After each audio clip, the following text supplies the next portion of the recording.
Energy check. How is your energy today? Is it a 8 out of 10 or above? Let's get the energy way up for today. I am telling you, watching and understanding your energy management is going to help you explode your business.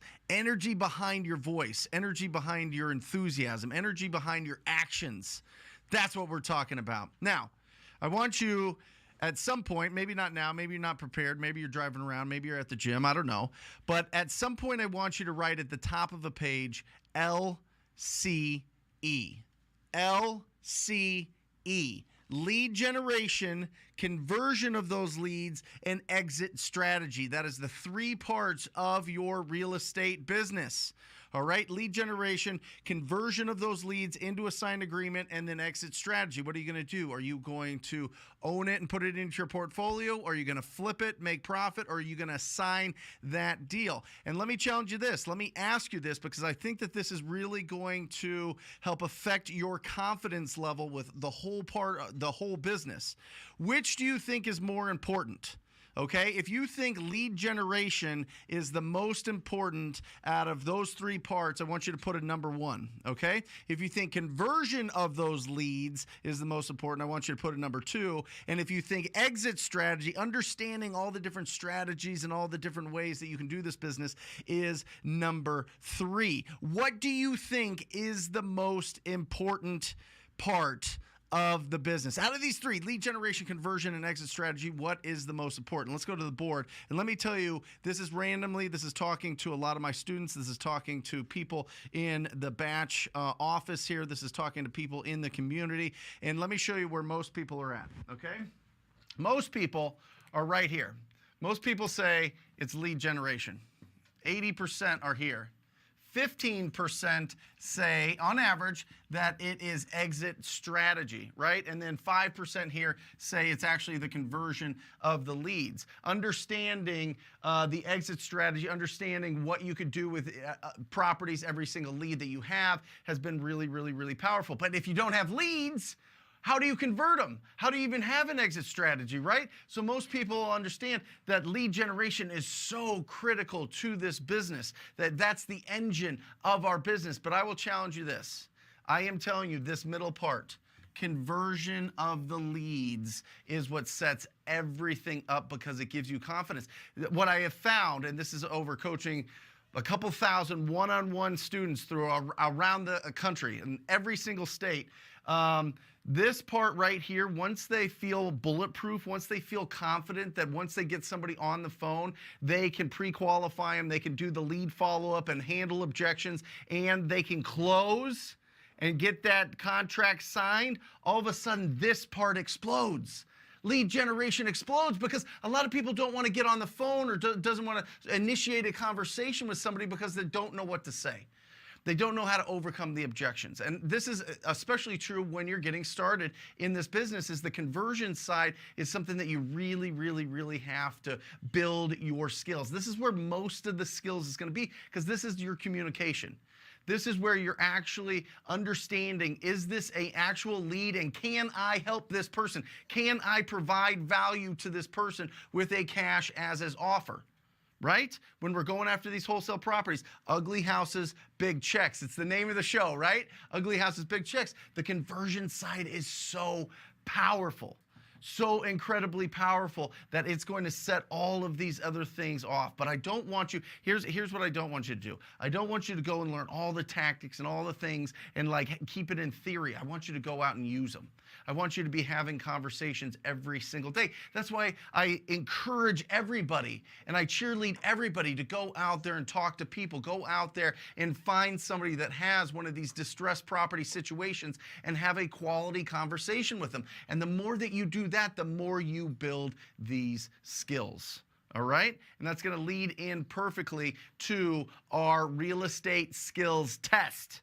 You ready for this? I'm so excited about this because it really breaks down the different skills that you need to have. And then it also shows you where are you weak right now. And as you start growing your company, where do you replace those weaknesses? How do you go in and bring in enough income by increasing your skills in these top 10 things that then you can replace yourself with people that are actually more talented and more focused on just that particular skill. So let's look at this. Let's break this down. All right. Boom. The 10 skills here. And by the way, guys, we have, let's pull that up, Matt. We have this. We're going to put this in TTP Insider today. You can download this today, TTP Insider, and rate yourself, because I think this is going to be really, really, really important, because you're going to understand where your strengths, where your weaknesses, and then you can start improving on them, right? So number one, I'm going to hit you right in the face with the toughest one for most people, and that is time management. All right? This has so many forms, right? Time management, honestly, like blocking out the time for this business, making it sacred time where you're not interrupted, you're not taking inbound things coming at you. It's not DM, it's not being on Facebook, it's not being on Instagram, it's not looking at emails, it's ignoring those texts for a little bit unless you need to get back quickly, right? But your time management for when you are being proactive in your business, when you can find the time and having an honest look at your schedule. If you're doing this part-time, right? You have an honest look at your schedule and figure out the times that you can commit to this business and make it sacred time. But it also goes into priority management. Well, what about priority management? That's really what time is. Well, it's not priority management, it's energy management. I can't just, even if I have this time blocked off and I'm too exhausted, nothing happens, right? So then you go energy management, and then you go attention management. You go all the way down from time management to attention management. Where are you giving your attention? Where's your attention on? Are you obsessed with being the absolute best business person that you can be? The best entrepreneur that you can be? The best real estate investor that you can be? Because it takes an obsession. This is not just one of those things that you learn and you just do it a little bit and you dabble here and there.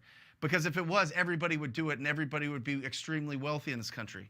But you have to really take the time and be obsessed with this business. So find it. Time management. I want you to put on your, and be honest. And we're going to look at all of these on a scale of 1 to 10. 1 is you're not good at it at all. 10 is you are the master. You are impeccable. You've got this thing down. All right. Number 2, lead generation methods. Lead generation, right? And we get into referral base database here. So I'll go to the marketing and prospecting. People either call you or you call them. That's it. So do you have the budget for people to call you? And if so, is that system in line? Listen, the biggest companies in the country that are doing wholesaling or doing flips, they spend a lot of money on marketing. Marketing works. Branding works, right? How strong are you at that? How strong are you at staying consistent and bringing in new leads every single day, every single week? Scale of 1 to 10. Put it down. Number 3, your referral database. How many people do you have that know what you do that are sending you deals? I am telling you guys, this needs to be a priority. And I'm telling you, for most people, this is a 0 or a 1. Sorry, there is no 0. From 1 to 10, what is it, right? Like seriously, how is your referral database? Do people know what you're doing and sending you opportunities? They're free leads. It's the most profitability that you could possibly can. We have to move towards building our business towards getting more referrals. You need 25 solid, like hot, like top of the list, A+ referral partners that are going to send you 4 deals a year. That's 100 deals. If you have 25 people that know, like, trust you, respect you, and want to send you business, right?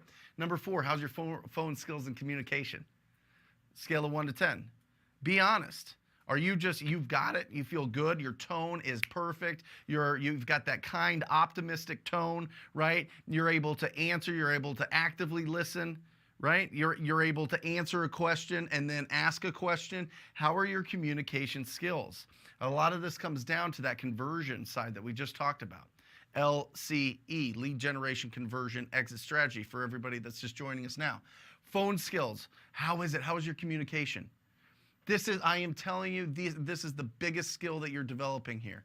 right? You're really developing your ability to feel comfortable and confident on the phone. Because we're a people business. Don't get this twisted. This is nothing. Real estate, yes, that is what our product is, right?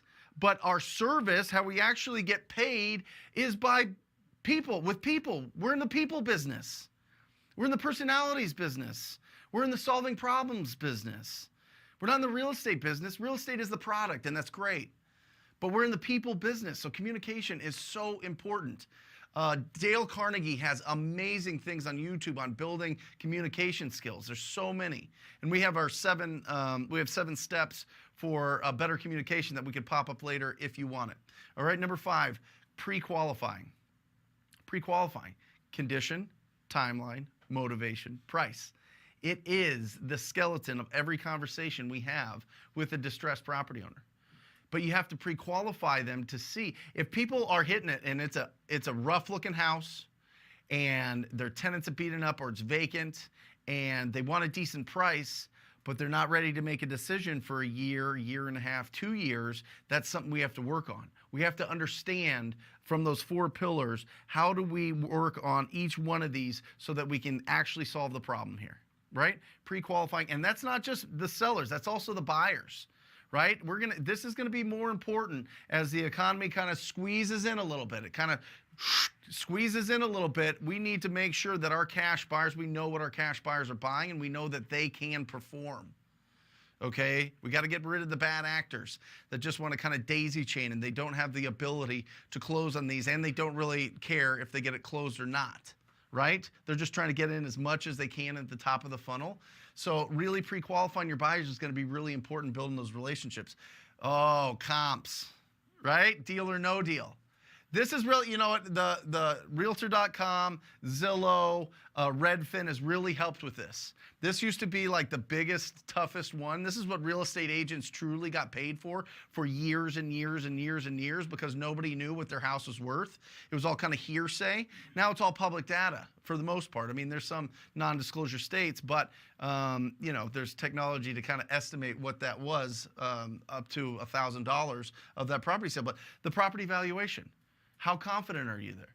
1 to 10. All of these, rank yourself 1 to 10. How confident are you on comping properties? Do you know your marketplace? Do you know what a deal is, deal or no deal? And do you know how big of a deal it is that you're locking up? Next is lead follow-up. Lead follow-up comes with handling objections. This is why everybody is scared of lead follow-up, this point right here, because they're afraid of the objections. They're afraid of people throwing things at them and they can't answer. How many deals do you do in a month? How long have you been in business? How much do you have set aside in your account to buy properties? Do you have some testimonials that you can send me? Right? All of these, some of these handling objection type things in lead follow-up prevents us from doing lead follow-up. We're fine hunting. We're fine hunting. We're fine going out there and seeing if people would consider an offer. But the conversion side of that lead follow-up, the handling objections, whoo, 1 to 10, how you doing? 1 to 10, honestly, be honest here. Because listen, I will tell you this, and Raphael can, once I get done with my little soapbox here, we'll jump in. But I think there's maybe like 20, 25 objections that come up every single time, and there's no more. Seriously, so if you get good at handling those objections, you're going to feel very confident. It's going to make you generate more leads. Next is your offer presentation.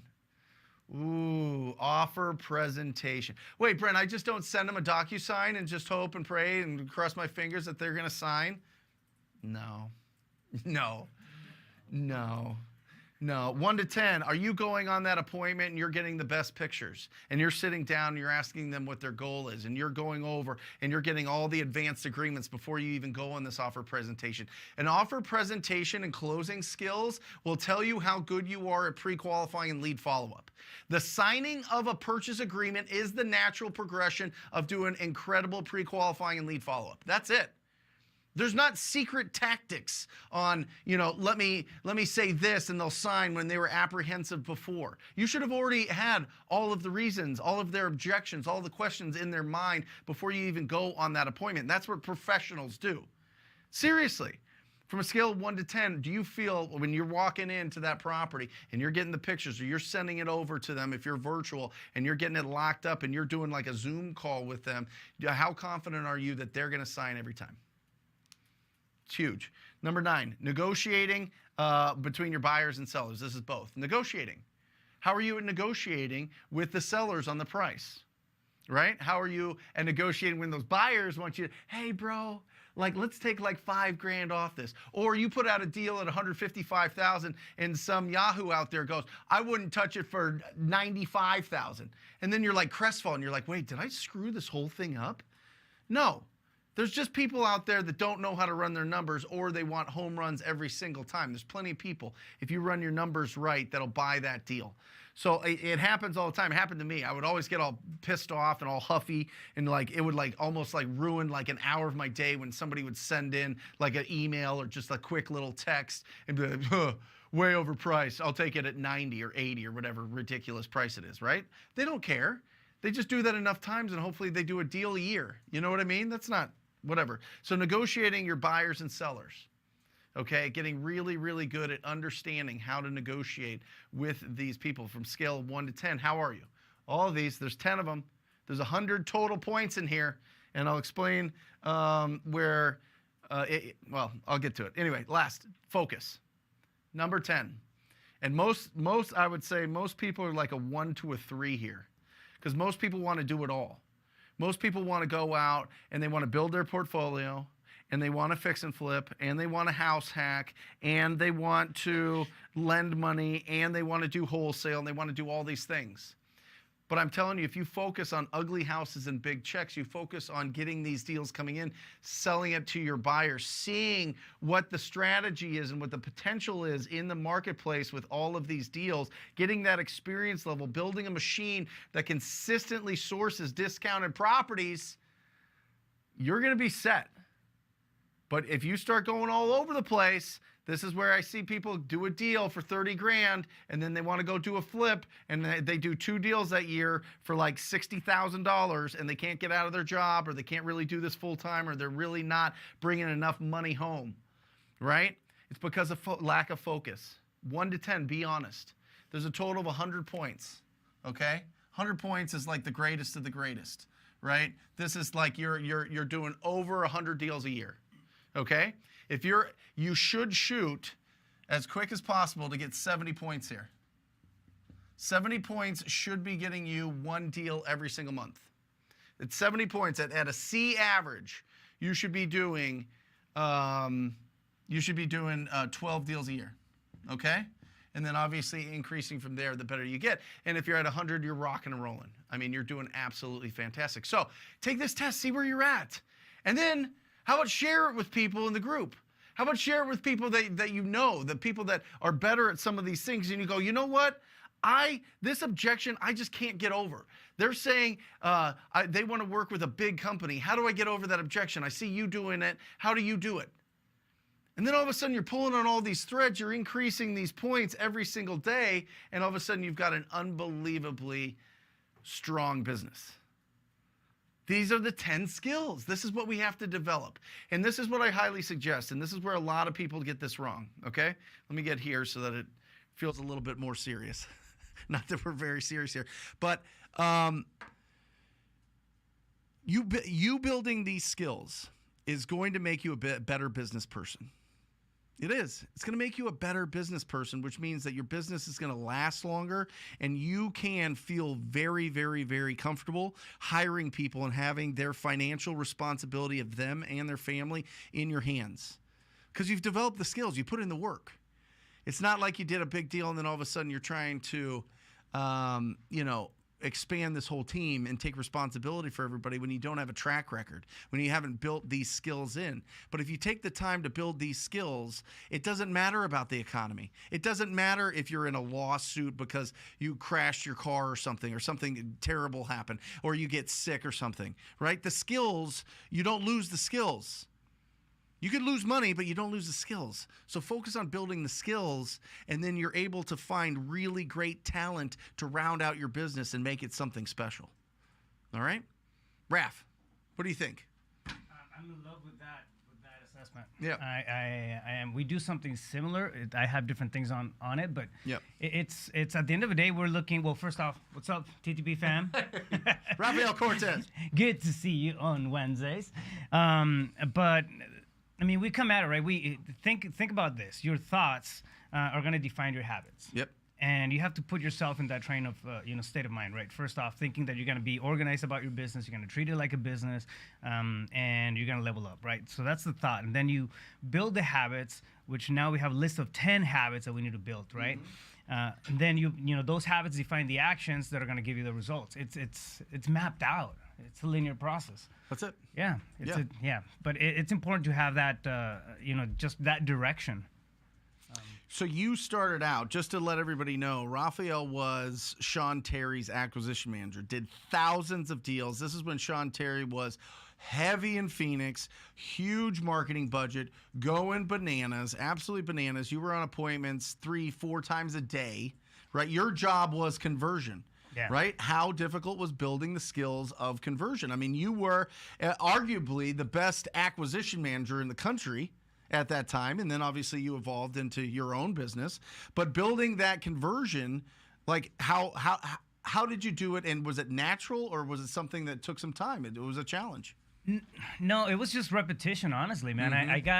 I saw the opportunity to be at the end of that funnel, right, where all the leads are coming in. And anytime I came in to an appointment, it was intentional learning. I would sit there and I would think, how can I make improvements on this conversation that I just had, right? So my skill sets in terms of rebuttal started getting, better. In terms of negotiations started getting, but I would document. I would sit down and like, okay, cool, I said this and it just rubbed off, in a wrong way. Yep. The seller, so it didn't work, and cut that shit out. Yep. I'm gonna do something else different. But it was just repetition, right? At the end of the day, like, it comes through habits. It's, you don't wake up one day and then you're just automatically a closer.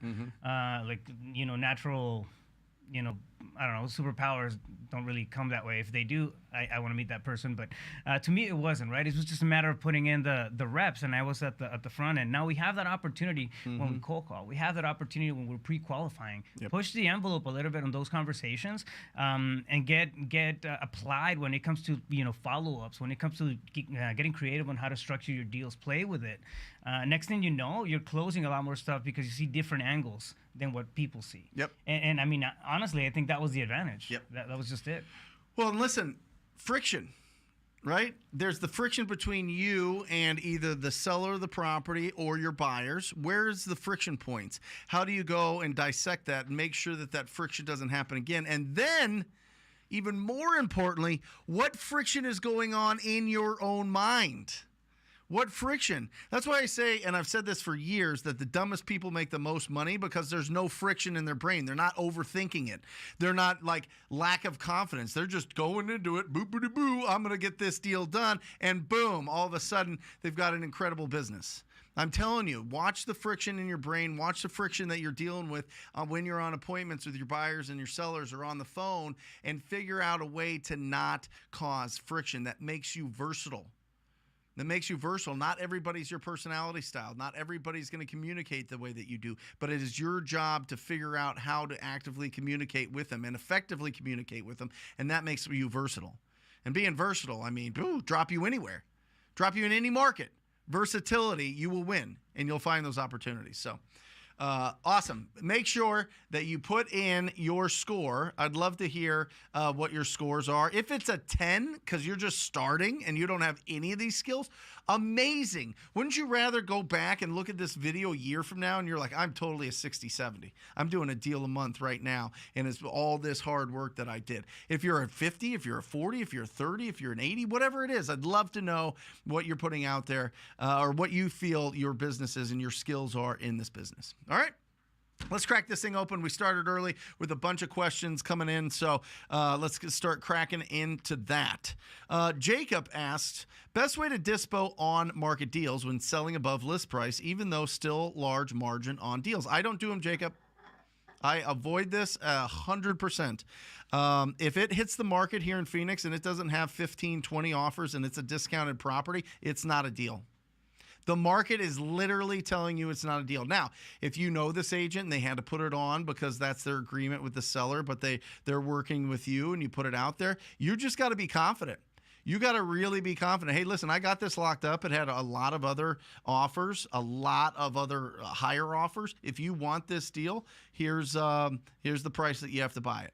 It's supreme confidence. But in my experience, in my market, this could be totally different in your market, but in my market, there are probably 50,000 automatic emails set up around the state for different agents in the state with different clients that as soon as like a discounted property or something they think is a good deal comes up, it automatically emails them now, and they put an offer in very, very, very quickly. So if that's not the case, I always wonder, okay, I'm the only offer on this deal. You almost get buyer's remorse. You know what I mean? You're like, wait a second. Did I see something wrong here? Did something happen here? So if it's a good deal and you're confident in it, then sell it. Put it out there. Say, listen, they put it on the market and it's a smoking hot deal. If you want it, this is the price. And just stand your ground. You know, that's it. That's the strategy. But here it's yeah, you would have to have a really, really good relationship with the agent to be able to pull that off. Yep. How to hire, Jacob again, how do you train a VA to be dispo manager to sell deals to buyers? Should dispo manager also send contracts between cash buyer and title, etc., and coordinate showing times with agents and seller? I would not hire any VA to be dispo, ever, ever, ever. It is such a critical role in your business. Your dispo manager is the difference between a $5,000 deal and a $25,000 deal. Let me give you an example. Before I had a dispo manager, I was averaging $12,000 a deal. After, it went to $23,000 a deal. Now, because my disposition manager is full-time, is constantly building up my cash buyer database, constantly communicating with my cash buyer database, and is negotiating hard on every single deal that we have. We average over $50,000 a deal. You need to be the dispo manager until you can replace yourself. If you've got a lot of deals going on, that's great, but I would not have a VA do any of it. I don't have a VA. I have a VA organize my Excel. That's it. I get it. I get people are saying that VAs are doing the business and they're running and doing everything. I wholly disagree with that strategy. I don't think that it's a long-term strategy. I don't think that they do better work. I don't think that they do more work. I think if you build a team that you can be around and really develop, and they're in the market, you're going to get bigger deals, and you're going to get deals other people aren't going to get. So dispo manager is something that you need to spend some money on. Go ahead. Just to throw something out there, if your volume of deals starts creeping up there, and then your dispo manager gets bottled up, we have VAs, but they do not deal with the sellers directly. So our point of contact is the dispo manager. Yep. In-house, and he's also the director of operations for my business, so he gets double dip on every deal, which is nice.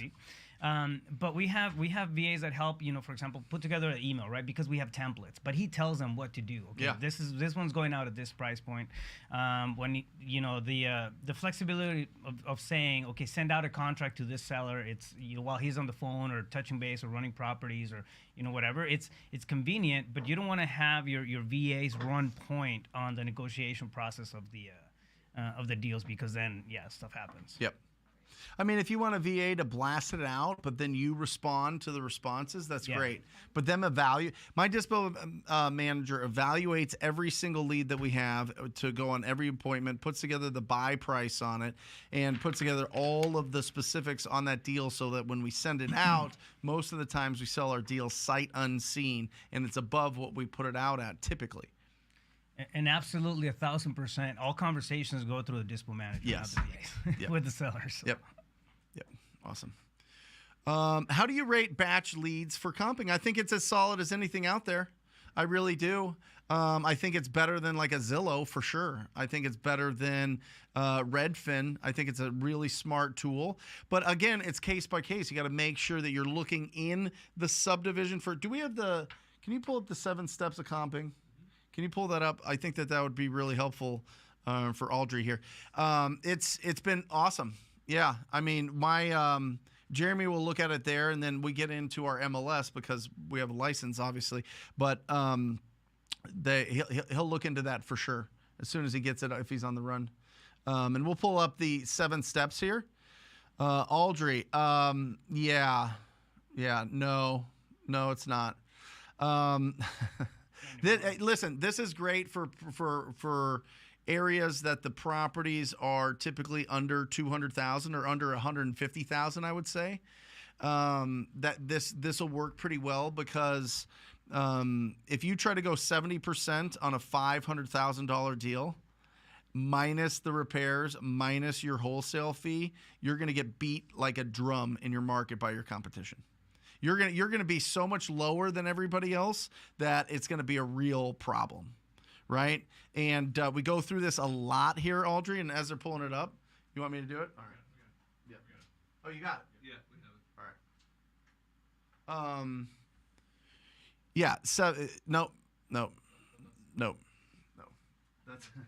That's 7 steps for being good on the phone. It's the 7 steps for comping. So Audrey, here you go. Can we switch over here, Matt? I know you got a bunch of stuff going on here. So I like if your ARV here, right, is over 200,000, then I actually go 0.84 minus repairs, minus your wholesale fee. Because typically the investors are looking for 10%. This could be changing. And if it does change, I'll let you know.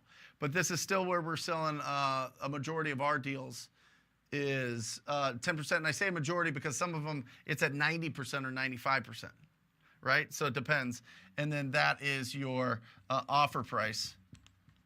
Now, if it is below, if it's below this, if it's under this, what you want to do is you want to take 6% off the top.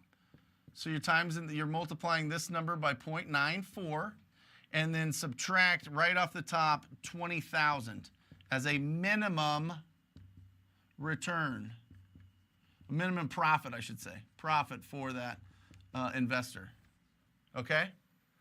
So it just depends, and you really got to watch this. You know what I'm saying? If it's a true gut, you got to really take into account, and these costs have been going up. So. Yeah, the 0.7, like, I'll show you, and this is an example, and we've done it a couple times, and this is people overthink this a lot, Audrey, and I'll show you a lot simpler way to do it so that you don't have to overthink it. But if you have a 500,000 and you go times 0.7 on this thing, what is that, 350? It takes off, right? What's 70% of 500,000? Yeah, 350. It's 350. What is 0.84 versus 0.84? 420. So you're essentially saying that an investor won't touch this deal unless they make, after the 6%, it's about, let's take 30,000 off. They would have to make $120,000 profit to do this deal. That's bananas. What is it at 0.84? 420. 420. That's right. There you go. So on this one, they're going to make $50,000 on a flip. I'm telling you, people will make $50,000 on a flip. But if you're here, and I'm making a starting point at 420, and you're $70,000 lower, I'm going to beat you like a drum. I could offer them way more than you. Now, if you want to go with this strategy and you're the only one negotiating and they don't know what they want or whatever else, and you're able to get it low, it's a slam dunk. But the 0.7 calculation is an old calculation when properties were worth under 200,000. Go look at it. Look at the stats. Look at when that. I think the 0.7 came out in like the 80s or 90s. And then it's just stuck around. It's just an easy way for people to go, yeah, this is how you do it. But do the Matt, do you have the 66-50-25? All right. This will be a little bit. This is a lot easier and kind of put you in the ballpark here, Audrey. If this estimate is 250,000 or more, you're going to want to be at 66%. That's your offer price. If it's between 249 and 100,000, 50%, and if it's 100,000 or less, 25%. Okay? And just keep it simple. And then from there, double check it, Audrey. If you're just getting in this, you need to squat up with somebody that really knows the numbers, really knows the buyers, and JV your first like 3 or 5 deals. I know you don't want to hear that, splitting 50-50 with somebody, but I'm telling you, the best people in this industry have done it. That's exactly what I did. I figured out the whole way it was working. I didn't know that at the time, but I got less than 50-50, I'll tell you that. I got like 10%, but I learned. And you don't have to be perfect at this, but you do need to build your skills over time. But don't let that stop you, okay? Teresa, do you have a video where you can take us through comping on Zillow, Redfin, and Realtor? And what do we do when we get those hard-hitting questions during follow-up? Yeah, Teresa, we've clipped this up. I don't know. What do you think? 10 videos on this? Yeah. If you look at like comping 101 or just comping, just in the, after the show, stick around for the show. We still got a phenomenal show coming up, and we're going to bring on some people into the backstage to come on here live and ask their questions. So if you're interested in that, stick around. We'll do that the last half hour of the show. But yeah, we've got a ton of, don't overthink it. You take Zillow, Redfin, and Realtor, you add them all up, you divide it by 3 to get the average, and then you use that 66, 50, 25%. There you go. And when do we get those hard-hitting questions during fall? What do we do when we get those hard-hitting questions? You answer them with kindness and optimism and confidence. You just answer them. So if they hit you with all those things, you be honest with them. You're going to stumble in the beginning. They're going to trip you up. They're going to like kind of hold their cards to their vest, or they're going to like hit you with like real hard-hitting questions. But most of the time, all it is questions in their mind about the process. They don't know. And you literally watch this every week, and thank you for joining us, but you've got more skills than they do. So just go in with the confidence and just answer their question. How many deals have you done? I'm just getting started. It's a small family business, and we're really excited about real estate, and I know that I can do a great job for you. Are you looking to work with one of those bigger companies where you're like one of a couple dozen properties that they're dealing with, or would you prefer to just work one-on-one with me and make this as smooth as possible? You can turn everything into a benefit for them. Getting started, yes, I've got energy and enthusiasm, and I'm going to communicate with you better than the bigger guys. You're a big company. We've done a lot of deals. We know how to get the deal done. You can just work on it, right? There you go. Also, one thing, understand that, and this, Teresa, understand that the hard-hitting questions, it's a temporary stage. The hard-hitting feeling that you get when people ask these things is going to go away if you do enough of them. So it's really the biggest challenge is jumping in there and then knocking those out for the first couple of weeks. Mm-hmm. After that, it's like your skin gets thicker and you just understand how to process things way better at an emotional level. So you don't take that call with you into the next one. So just understand that it's temporary. It's only going to feel like that way for a short amount of time, and then just, get better at it. And write down all of the scariest things that people are asking you. Write them down, the scariest things that you're hallucinating that people are going to ask you, and come up with a couple responses. Keep it in front of you. At my desk, I had a prospecting cockpit. I literally went to Walgreens. I bought one of those display boards that kids do, like Planet, display presentation type things. I would have scripts. I would have rebuttals. I would have all these different things up right there. And like nobody else, the seller doesn't have these things. You know what I mean? It's your cockpit. You know what I mean? And so just set them all up, but it doesn't matter until you build that confidence and actually have these conversations. So go out there. You guys are powerful. You guys are more powerful than you think. I'm telling you, there are a lot of people out there that need our help, a lot of people that are in distressed situations, and it's going to squeeze even more. I'd say 10, 15% more this year. There's going to be more distressed property owners. There's 6 to 10% of the real estate market at all times is in distress, and that'll go up at 1% in some areas. You know what I mean? It'll be 7 to 11%. And that's when that's why I say this is the best time of all time to be a real estate investor, because we have a bunch of cash coming in from cash buyers that don't trust the market and want to hedge against inflation. And we've got property owners that are like, wait, is the sky falling? Interest rates are going bananas. Inflation's going crazy. What's going on? Maybe I should sell this at the height of the market and not get, not go through what I did in 2008. Okay. Awesome. Nathan, if somebody wants to sell multiple properties, do you use one contract for all the properties to have to sign separate or have to sign separate contracts on each of them? Separate contracts on each of them. And make sure that they're all smoking hot deals.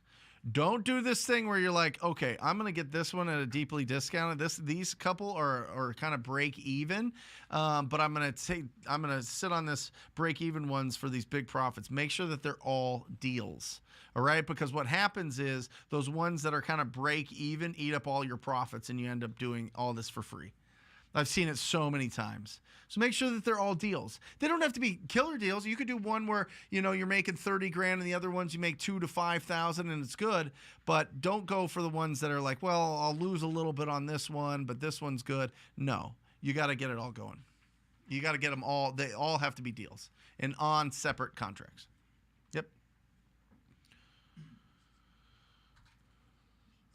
One thing that I like too about making those phone calls when it feels scary, yeah, is that it's almost by default, right? When we're jumping into it, we expect the conversations to be hard, and I'm kind of backtracking here a little bit. We expect the conversations to be hard, and then we get hit with that really cool conversation with a seller that you walk away from the phone with a new friend. Mm-hmm. Like those, yes, yeah, shift the paradigm. It's just another opportunity to make a connection as opposed to it's gonna be a shitty call. Yes, if you start. Everybody's met somebody. You walk up to them and they're like, "What's up, man?" Even if they're new, they're just their body language. They're just you already feel a connection. You feel comfortable with them. You're like, "Oh my gosh, what is going on with this person? They're not scared of me. They're being really cool. Yeah. They're talking to me. They're looking me in the eyes. They're giving me a lot of respect. This is incredible." You can do that with your tone of voice. Your tone of voice is your body language. Body language is what, 55% of communication, right? Your tone of voice is your body language on the phone. So if you start like you were saying, and you end up being a friend with these people, but you start with the tone of you already are friends. Yeah. Hey, what's going on? Hey, I'm looking for Raphael. Hey, how you doing? Blah, blah, blah. Yeah, I'm excited. I'm looking for a property. If you get into that mode and you're not just so serious all the time, you're gonna get bigger deals, better deals, and you're gonna get people that actually refer you their friends and family that are in similar situations. Good. Do we have a question? We're going now? All right, let's pop them on. What do we got? Hey, Derek, how are you? I'm good. How are you? I am phenomenal. Talk to me. What can we help out? Well, first of all, where are you located? Where do you do business? Right now I'm located in Oakland County, Michigan. I work in Pontiac, Michigan specifically. But I work the whole state pretty much. But I'm just getting started, so I'm pretty much ground up. My main question though was am I able to wholesale commercial properties in the same manner that I am residential, or is it a little different? Yeah, I mean, listen, it's all the same. You can wholesale this pen, you can wholesale your shirt, you can wholesale a house, right? Or commercial. It doesn't really matter. It just matters on where are the buyers. Right? So with commercial deals, it's different because you're finding commercial buyers. And typically what you're going to want to do is you're going to want to reach out to any commercial brokers out there that work in the area. They're super easy to find on loopnet.com. But it's the same process. You just got to make sure that you're getting them at a discount and you really understand the value of the property. Typically with commercial properties, it's not like they're running comps. They're looking at how much income does this piece of property bring in, right? Absolutely. So you got to find out what is the yearly income, right? What's the how much is it making versus how much they want, and kind of play around with cap rates. And you can Google it. It's an easy calculation.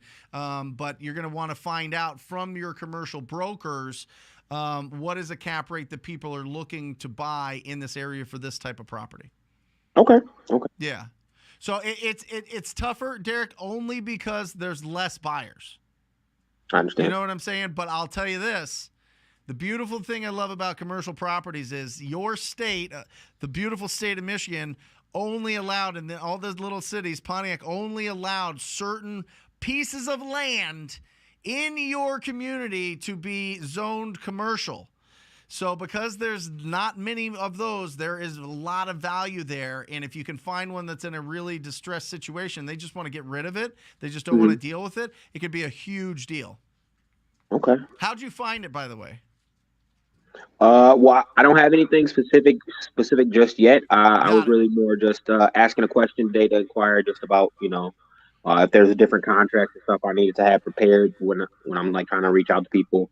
But you're saying a good place to start would be mortgage brokers to find out what a good cap rate is for the area, right? Commercial brokers, yeah, but I wouldn't do any of that research, Derek. I would find the ugliest properties in your area, the ugliest houses, and call them first. That's where the most buyers are going to be. That's where you're going to get the biggest traction and the biggest momentum that you're going to have. And that's going to be a lot easier than trying to figure out the commercial side. It depends. If you want to focus on commercial because you feel like it's a blue ocean and there's a lot of opportunities, go for it. You know what I'm saying? But make sure that you're going after those ugly houses as well. Absolutely. Yep. Thank you. Skill, right? Yeah. Yeah. Awesome. Great to meet you, I Derek. appreciate it. Great to meet you. All right. Thanks for joining us. Yep. See you, brother. Appreciate it. Yeah, good question. I mean, commercial's just a little bit tougher. Commercial's a little bit tougher because there's less buyers for it because typically the price points are pretty high. Just depends on what the income is for that property. In my experience, they usually they usually take a little longer to close. Like we have one that's closing on the 20th, but we've been on the closing process for close to 30, 35 days. Yeah. Something like that. When, residential is, 10 day once you have a buyer for it. So. Yep.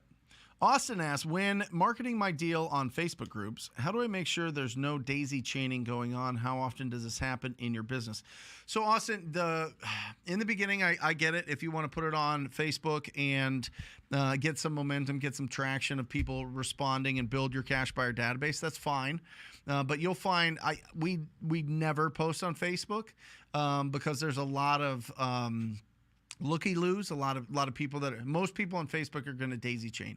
What I would suggest you do is if anybody's responding to you and they're getting serious, I would build a relationship with the person that set up that Facebook group. Seriously, the person that set up that Facebook group obviously has a reputation. They've kind of built it up, and if they're cool, if they're not just assholes out there, build a relationship with them and say, "Hey, listen, this Alejandra buyer reached out to me, and she wants to take down this deal. Have you ever worked with her? Do you know if they work? Are they just are they more of a disposition business, or are they gonna actually buy this deal?" You can start, having those conversations with the actual creator of that group. That's what I would highly suggest that you do. Daisy chaining is going to go on. Just make sure that you make it $5,000 non-refundable. They have to get their earnest money in to the title company or closing attorney before noon. I'm sorry. If you sell it before noon, you sell it in the morning, make sure they get that earnest money in before closing date that same day, before 5 o'clock. And if it's afternoon, then make sure they get their earnest money in before noon the next day. Yep. And that's what's going to keep you from really getting stuck with people that don't have the money.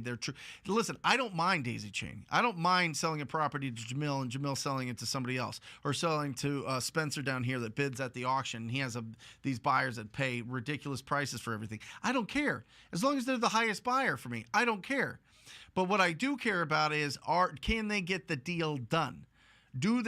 Are they going to actually push this out and get it out to their buyers quickly? And is it going to be a nice, smooth transaction? And they're not going to wait till the last moment and totally screw me over, the seller over, the whole process over, title and escrow over, closing attorney over. No. I want people that are serious. If I sell them the deal, they already have a buyer that they're going to sell it to because they've already talked to them. They're already working behind the scenes. They come in with a strong price. They get the earnest money in, and boom, it's a deal. That's fine. I have no problem with that. I don't have a problem leaving meat on the bone for somebody else that has a buyer that recognizes different potential in a property than my buyers. That's fine. Did the dog just sneeze? That sounded like a human. Key, I am constantly calling. My VAs are calling, however. Have trouble with consistent monthly deal flow. Don't get what I am doing wrong.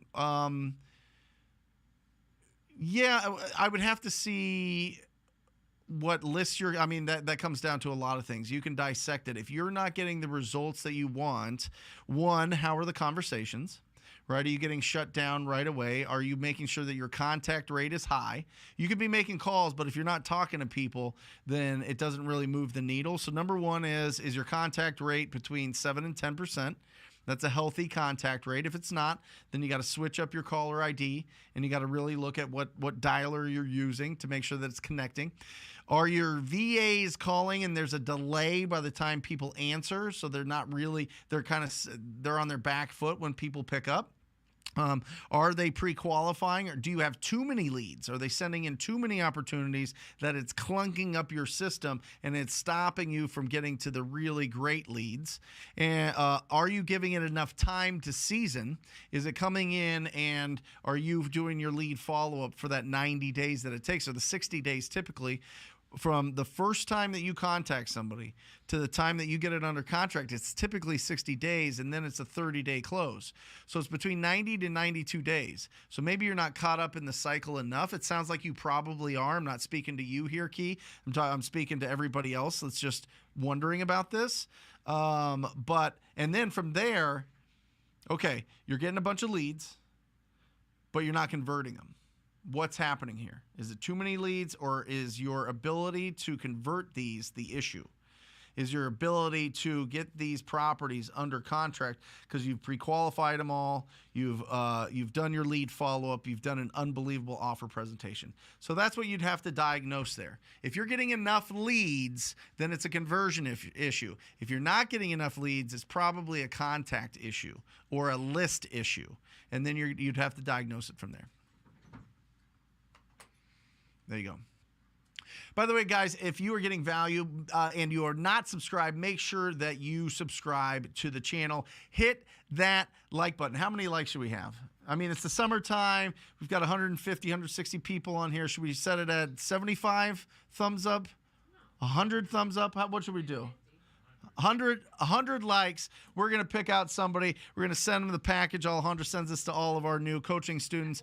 But only at 150. Only at 150. You were hard lining today. We've got the numbers tracker here, your daily, weekly goal. It's going in. It's tracking all of your contacts. It's a tool that every single one of our students use. Obviously, the TTP shirt to wear to all of your meetup groups to instantly make connections with people. The hat, and don't forget the master lead sheet pack that comes with all of these master lead sheets, which is phenomenal. So as you're talking to somebody, you fill it out, and you can either put this into an electronic database or keep these. But it's phenomenal. So it keeps you on task to make sure that you're pre-qualified every lead every single time. So 150 likes. Hit that like button if you're getting value out of this, and we'll rock and roll. And Alejandro will pick out somebody that we will send this to at 150 likes. Samuel, back. I'm trying to maximize our assignment fees. I've been thinking about trying out Investor Lift. Would you recommend it?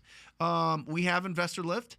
It's been, it has not increased the amount that we get in our market, because our cash buyer database, and I will not be humble here, is phenomenal. I think it's the best of the best, honestly, because we've really worked hard, and I pay my disposition, Jeremy, a lot to make sure it is.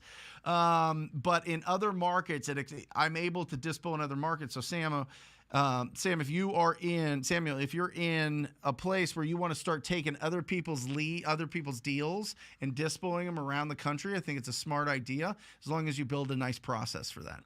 So if you're going to be if you don't have a tremendous amount of cash buyers, then it's great. I think the bigger potential is to dispo in other markets, and we help our students do that when we can. And it's usually major markets. Smaller markets, it's not great. But I like Investor Lift a lot. Yeah. Chris, how do I stack lists on PropStream? I don't know. That is a great question. Do you know how to stack lists on I know it's very, very easy in Batch Leads. Batch Leads kind of automatically does that. That's what it was originally designed. That was their first feature that they had, which is phenomenal. But I know there's a way to do it. I technically I don't know. I would have to look into that, Chris. We do it through batch leads, so I'm not going to tell you something that I don't know how to do. But we take all of our lists, and put it into batch leads because I don't want to keep skip tracing the same addresses over and over and over. That's why every list, we have both PropStream and batch leads, but everything goes through batch leads. And I'll be honest with you, when we pull lists, we're pulling lists from batch leads. PropStream I use as a tool because I really like their app for comping for my students. So each one's fine, but we use primarily batch leads for text blasting, for staying organized and keeping the list stacks. They update on a monthly basis the properties that go vacant, which is great. And you can skip trace. Make sure that you don't skip trace the same addresses over and over and over. So it saves you a ton of money.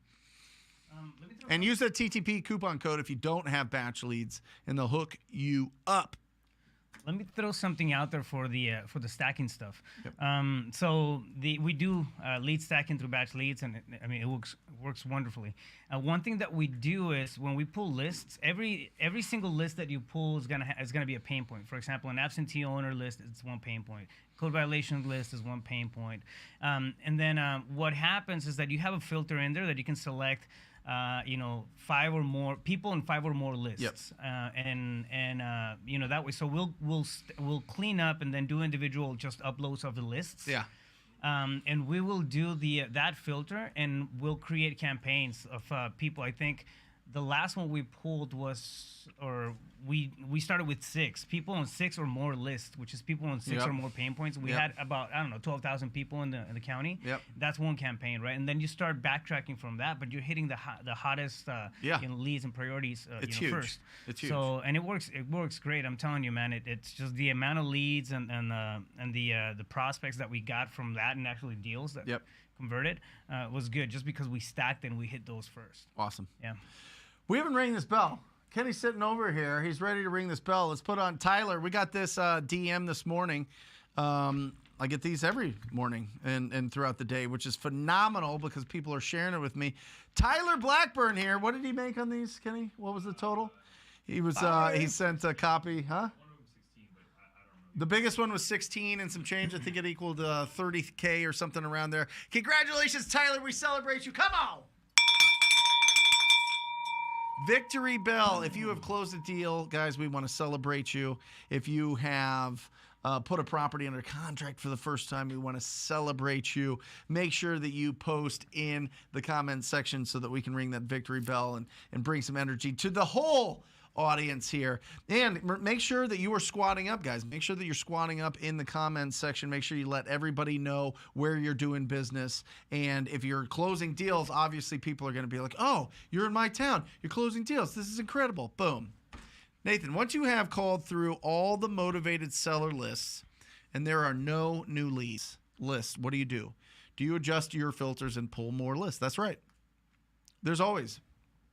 Unless you're in a really small market, Nathan, if you have less than 100,000 people in your market, you need to find the 1,000 worst houses in your market and be obsessed with them, or you need to expand your market. Okay, but if you're in a major market, there is 6 to 10% of the houses are going to be in distress. That's 70,000 houses here in Phoenix. So yeah, we go through them. Not only that, but we'll start calling through owner-occupied with equity, right? Trying to catch these people that have, maybe it's not a tired landlord. Maybe it's not a vacant house. Maybe it's not a pre-foreclosure. Maybe it's not a tax default. Maybe it's not a driving for dollars list, but it is an owner-occupied that has equity, and they just want to get rid of this property and go off into the sunset, right? But they're rough houses. They still look like they're in pretty rough shape, or they're dated. So expand that for sure. Start with 10 years of ownership as a minimum, then go to 7 years, then go to 5, then go to 3, right? And then that should open up your lists. You have something there, Raf? Yeah, I was going to throw out there one of the lists that we have a lot of results with is the no specified seller data. So we don't know if it's an absentee owner or owner occupied. We create the avatar of the property that we want. Awesome. So we want a property that's been owned for more than 10 years, right? It's got 30% or more equity on it. Or something like that. So we'll go after that property type and then leave the avatar of the owner out, and that what happens when you pull a filter like that just after the property, a lot of people in probate, a lot of people with code violation, pre-foreclosure, like they all just sneak in there because you're going after that property too. So that's it's just another angle to take on there. Love it. Do we have another guest? Somebody popped out. Guys, is there a link, Hunter? There's a link. Guys, there's a link if you are brave and you want to turn your camera on and you've got good connection, you want to jump on this show. Let's talk face-to-face. Let's do it. But make sure that you turn your camera on. We've got Joe here in the wings. Turn your camera on, Joe, so that we can see you. We'd love to see your beautiful face. So there we go. D. Hogg asks, how do we deal with call rail numbers listed as spam risk? Get new ones. Yeah, just rotate those numbers out. Yep. Yeah, rotate those numbers out and just don't use them because people typically won't pick up, right? So, yeah, if it's a recycling, CallRail does a pretty good job, better than most other companies at making sure that the numbers still work. So, yeah. Is there, repost that link so that people can find it? Yeah. Oh, okay. Got it. Good. People seem to be more brave. Yeah, they're just more brave. Well, people are doing stuff. There you go. What else? Dale asks, how many times would you door knock a house per month? Once a week, once every other week? Dale, this is great. Kenny, who has not been in real estate, he's my social media manager, doing a phenomenal job, is kind of getting in and understanding this business. And I said, this was an old Tom Kroll thing where he would... and he stopped saying it because his attorney said it was negative or something, whatever. But he was like, if somebody kidnapped your children and you had 48 hours to get a deal, could you do it? And if you didn't do it, your kids are gone forever. If you do, they give them back, right? And everybody said, yeah, of course I would. What would you do? And I asked Kenny, what would he do? And he said he'd door knock. He'd go out and he'd just go into the streets and he'd find, the ugliest houses to go and door knock. So I think it's a powerful tool. I door knocked with a team of 4 or 5 people over 15,000 doors myself. When I was totally broke, when I had that huge judgment on me and I'd lost the houses, I'd lost the cars, I was driving around in this beat up 2000 Lexus 2000 ES 200 cars, like my dad's. It was like a sand color. It was terrible. It got beat up by a hailstorm. I couldn't afford it. It was just terrible. So I had to door knock. There I am, my beat up car, door knocking, and that's how I found my first deals. But yeah, if you're going to go out there and you're going to hit the doors and it's very specific and you're getting there, go once a week. Absolutely. And go on the weekends. Go on the weekends. Yeah, go when people, are most likely to be home. You can go in the evenings if you want, but some people are kind of a little bit grumpier because either they haven't had dinner, they are having dinner, or they just got done having dinner, so they're a little sluggish and they don't want to do anything, and they're kind of in veg mode, you know what I mean? I would go in the mornings on Saturday or Sunday and go find them. All right? There you go.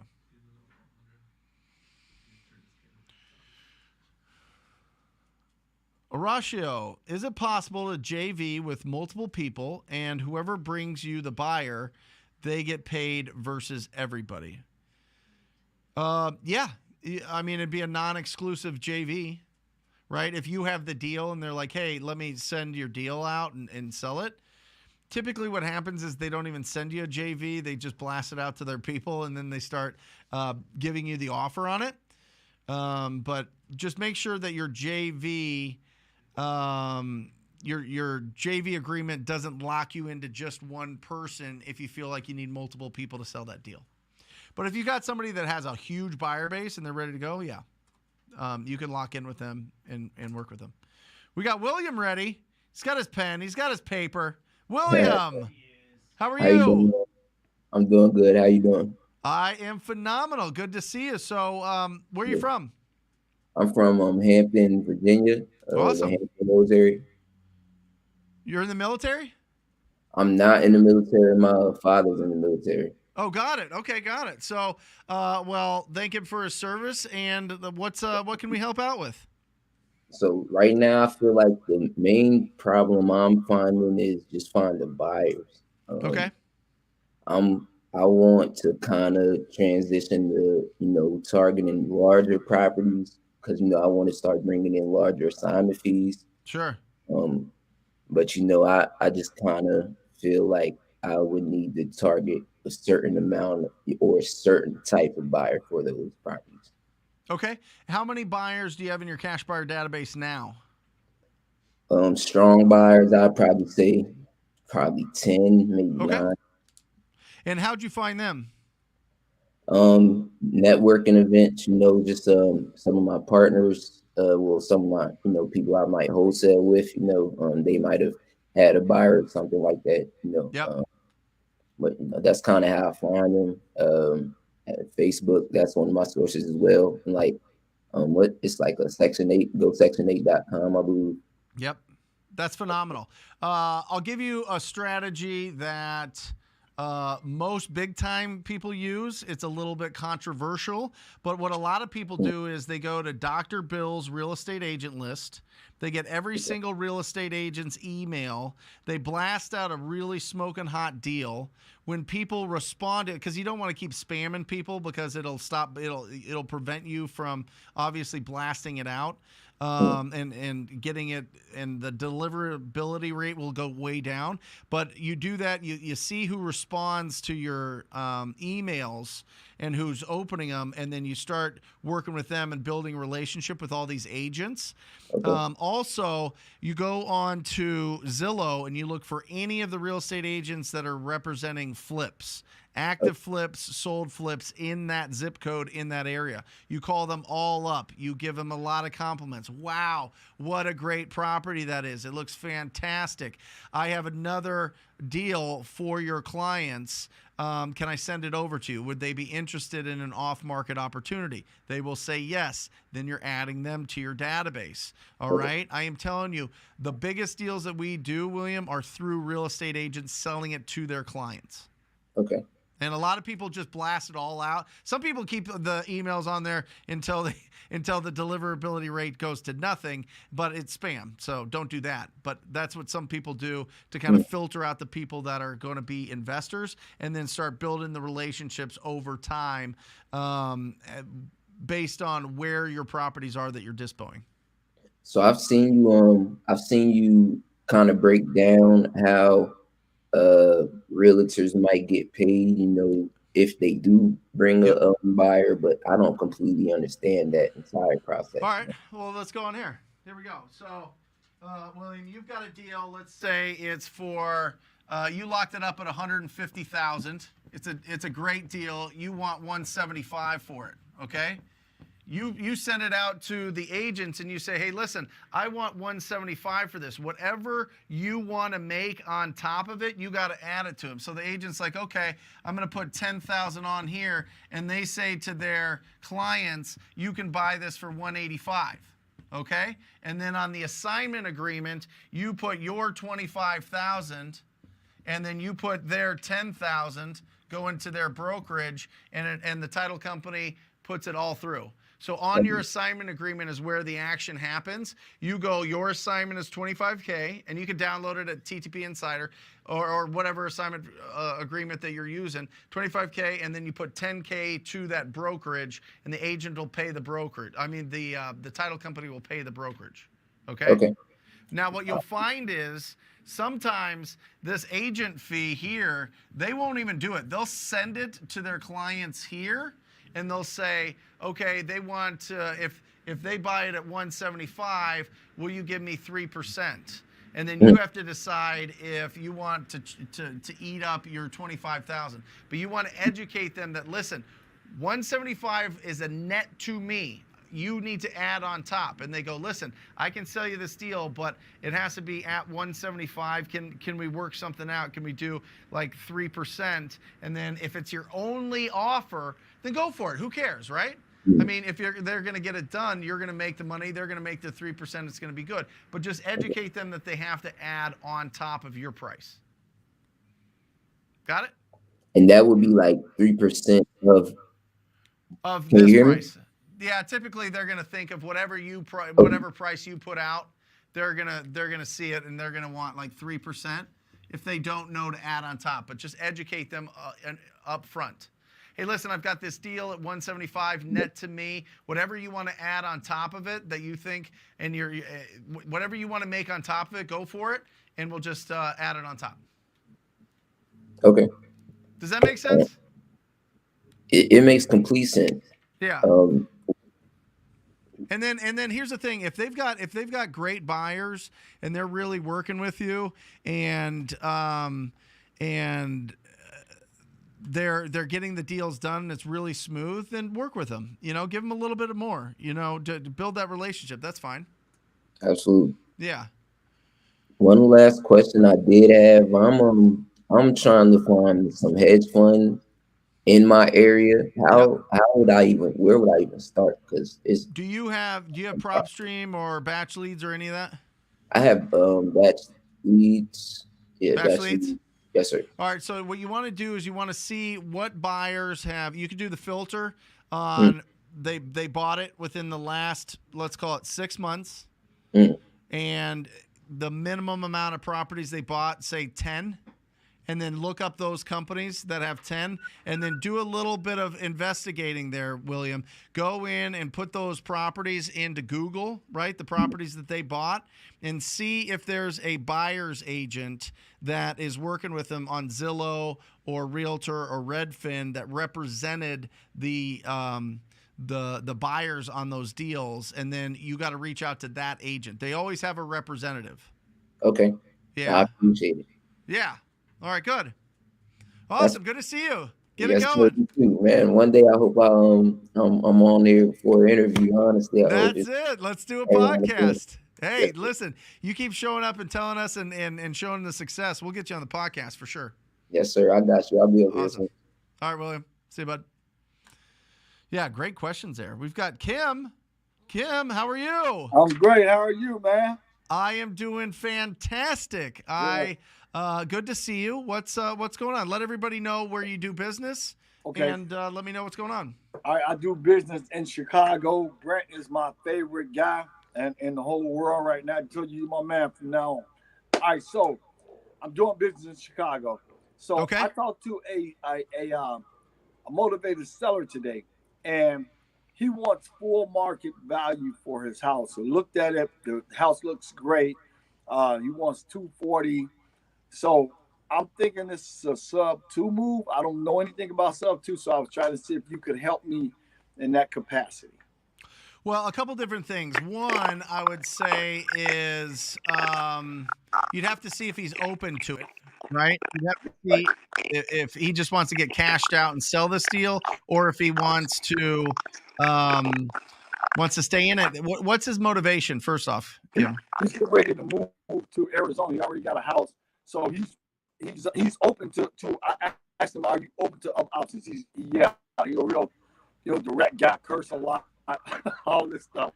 So he's like, "Yeah, he's like, I'm willing to listen to other options." So his motivation, he wants to move from Chicago to Arizona. It's done. He wants to be out in 3 to 4 months, and there already. So he's very motivated.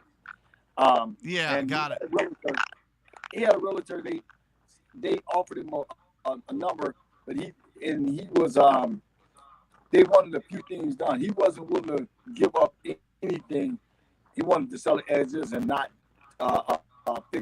do some minor repairs. So I told him we could probably make that happen if you're open for options. Yeah, I wouldn't. Honestly, I remember we're deal finders, not deal creators, right? Kim. So in my opinion, this sounds like you need to refer him to a real estate agent to just get it sold. Because if you go in and you go, okay, well, let me take over your loan. It depends on how much equity he has in there. You know what I mean? So you're going to take over his loan and all the equity. So typically with sub 2, there's not a lot of equity, right?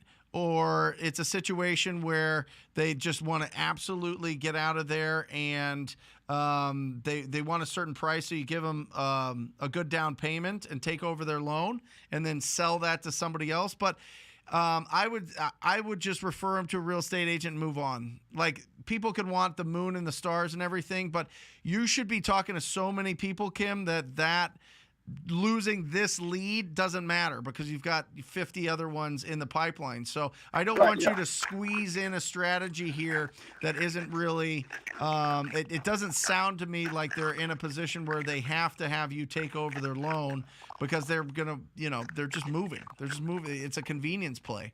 So I would refer to an agent first and see how that goes. And then if they're interested in you taking over their loan and giving them a down payment, you'd have to find out how much cash they need. Okay. Yeah. All right. Yeah. I honestly, Kim, if you were in my coaching, I'd say, listen, it's a retail lead. Send it to an agent. Forget about it. Move on. Deal finders, not deal creators, right? Okay. Yeah, it's definitely a retail lead. So yeah. He had a realtor. And we got the deal because he didn't like the realtor was trying to, he got a number, but it was a lower number from the realtor. So yeah. I don't even know my acquisition manager sent it to us. So we still just trying to make something happen with it. But I don't really have a lot of time to waste. But I thought it might be a good substitute. I know you hooked up with Pace and try to see if we can make something work with that. Yeah, if the realtor's telling him this is what it'll sell for retail and he wants more than that, and then you got to convince a buyer to take over the sub too. I mean, you make money when you buy the property, not sell it. You'd have to find a very naive, very inexperienced investor to sell that to, and I wouldn't feel comfortable like moving that. You know what I mean? There's better deals out there. There's better deals. Okay. Yeah. Awesome. I was just in Chicago. I was in Chicago this weekend. I was having a great time. Yeah. That's great. Sorry, I can barely hear you. For some reason, it's cutting out. But Kim, good to see you, brother. That's awesome. Yeah.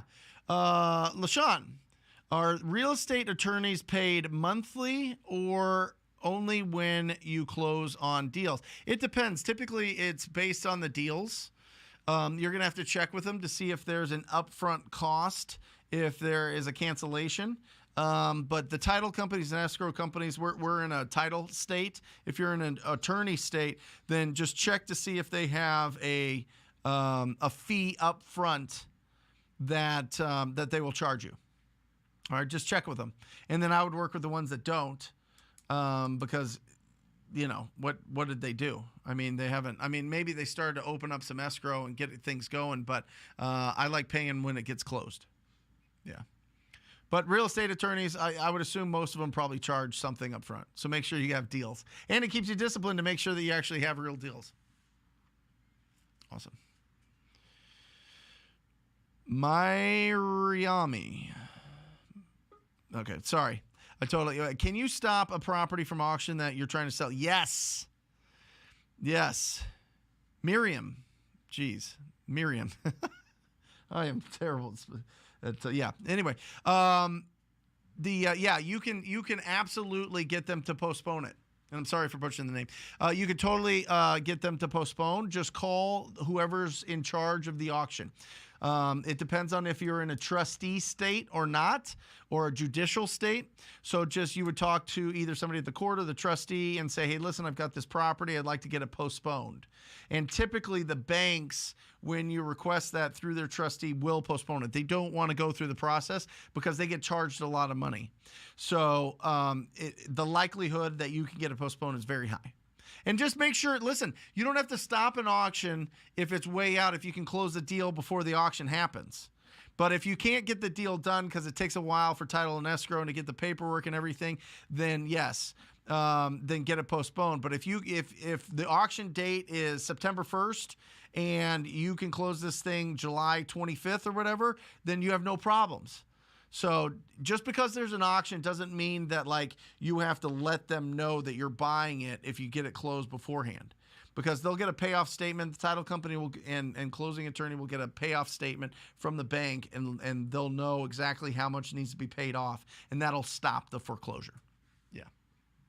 Great question. One thing usually what we're able to do when we postpone is a 30-day extension on the pre-foreclosure, so they won't. Most of them, have you seen anything different than the 30-day extension? That's usually what we get on the. I've seen things get extended for 3 years. Yeah. Yeah. I mean, Yeah, like, yeah. we usually get a 30-day extension, so you still got to move on that deal, but you have the ability to just kind of push the deadline back a little bit. Love it. And you may be able to push it further. But. All right. Do we have somebody else? She's not ready yet. She's getting a pen and paper. Okay, complete offers. I got a short sale. I got in a short sale deal, and the listing agent didn't explain to my buyer that it is a short sale deal. But I signed the paper. But all my buyers said I need to be $10K lower. What should I do? If you've got a buyer, here's the thing: you can't wholesale short sale deals. First off, they're not going to approve it. So if you're on the contract and not your buyer, then they're not going to approve the closing statement with you getting an assignment fee. Okay, and then you can't do a double close because they will literally put in their agreement as they reduce the price and they agree to the terms and the price of the contract. They will not let you sell that property for a minimum of 90 days to 180 days. So you can't do a double close, you can't do a double escrow, you can't wholesale short sale deals. So the best is if your buyer buys that deal, you're essentially acting like a real estate agent in these situations. So avoid short sales at all costs unless you're a real estate agent and you're getting a commission. All right. Or unless you want to take this deal down, you want to buy it, wait it out, whatever the extended amount of time is before you can transfer title to somebody else. You're going to have to wait that up. But do not mess around with wholesaling short sales. I am telling you, I know 3 people in Phoenix that had the FBI in their office for weeks because of this. All right. It was a huge deal back in the downturn. Do not let it happen now. They will be on you quickly because now they have a process for it. So, yeah, make sure that you are, if it is a short sale and it's your buyer, be the agent. If you're not an agent, just let your dude buy it and work something out with him later. Okay. Leela's here. No, she's gone. Leela, get your face on the camera. Or Leela, I think. David, I'm having trouble finding motivated sellers or ugly houses. You must live in Malibu or you must live somewhere where it is just like unbelievable. David, they're everywhere. Don't overthink it. Just go around. Yeah, virtual drive for dollars. I mean, if you're in a very, very high-end neighborhood, then expand your area. But I don't know a single city that doesn't have 6 to 10% that are in distress, and that's the condition of the property as well. So expand it out. You'll find it. She's ready. She's ready. Hey, how are you? I'm great. How are you? I am phenomenal. I'm better now to see you. Tell everybody where you're from. I'm from Maryland, Prince George's County, right outside of D.C. Okay, awesome. So talk to me. So I've been following you forever, 2 years on and off, kind of hit or miss, had a couple close calls, but have never closed anything and just went to closing yesterday, got my first deal done. What? Wire hit the bank within an hour of closing, so I'm like on cloud 9. What'd you make? So the total assignment was 25, but I JV'd, so my portion was a little over 9,000. Come on! Yes! How does it feel after all this time? It feels amazing. Literally 2 years of cold calling for a month, stopping, thinking about going back to get a regular 9 to 5. Yep. To it. It's been rough. There definitely have been times of like a serious drought season, but sure. I just kept pushing through it. And, you know, at this point, I can't wait to be a TTP member. That was my goal, get my first deal. And I'm going to be one of your prize students pretty soon. I love it. I love it. So tell everybody how you found that deal. So this one's it's a little different for me because I actually, I own a junk removal hauling company. So yeah. We get a lot of calls from people who need clean outs and yep. Me finding the wholesaling world, I never thought about it. People would say, I inherited a property, you need the house cleaned out. We would just do the junk out and make a few thousand and move on. And I said, wait a minute, I need to actually dig a little bit deeper and stop turning these people away. I can actually solve their problem. So literally the woman came, she wanted her house cleaned out. I said, what do you plan on doing with it? She's like, I don't care. I'm gonna give it back to the bank. My husband died. I haven't been in the house in 5 years. I said, well, I tell you what, we'll kind of eat the cost on the junk removal portion. Let me take care of the sale of the property. Long story short, in about 3 weeks, we were done with the whole deal. So I love it. I love it. I'm telling you. And listen, all of those are opportunities. I mean, you've got a really unique opportunity to find these deals that nobody else is going to find. So sure. Keep that up. I mean, that is huge. Did you JV on this deal because you didn't have the buyers? So, and I'm trying not to kick myself because, you know, when you're JVing and you see the money that's kind of not left on the table, but you kind of give up to somebody else. I'm like, you know what? I actually could have done it myself from start to finish. Yep. Being nervous on the first one, it was a little bit tricky, I thought, but it ended up not being tricky at all because her husband's name was on the loan. She wasn't on the loan, but she was actually on the deed for the house. So when it was all said and done, the loan really didn't matter because it was being paid off. I thought we might have to go to probate or all types of other stuff, but once it was done, I was like, you know what? I could have finished this whole thing myself, but it was a learning experience. Good. Well, listen, $9,000 learning experience. I mean, you got paid for that learning experience. That's huge. And listen, you split the deal. That's fine. You know the process. Now that it's done, is it as intense as you thought the process would be before you did a deal? Not at all. It's like really, I mean, it's a straightforward process. Now I've communicated with the title company. I've been on the emails. I've emailed them back and forth, sending documents. So now I'm like, you know what? I'm ready to go. I have a seller appointment this afternoon. Similar situation. Somebody passed away and they need a clean out. So we'll see. I'll keep you posted. Keep me posted. DM me. That is... You made my day. You made my week. That's absolutely incredible. Because I'm telling you, once you do that first one, you know that you can do it. Once you make $9,000, it hits your account. Now you're starting to think $15,000, $20,000. Yep. You saw it as a $25,000 deal. Now you're thinking $50,000, $100,000. The amount that we think, the amount of money, the packages of money is really important to building our wealth. When we start thinking in 10, 20, 100,000, that's when we start finding it. So I'm so happy for you. I'm so happy. Shooting for my first 50,000 deal. That's right, 50K club, a massive deal. That is awesome. DM me, and I'm going to send you out a package. All right? Oh, for sure. I can't wait to come. I'm going to be on your show. I have a story to tell. I promise you. Good. I love it. I'm ready for you. All right. Thanks so much. All right. Thank you for jumping on here. That's Bye-bye. Awesome.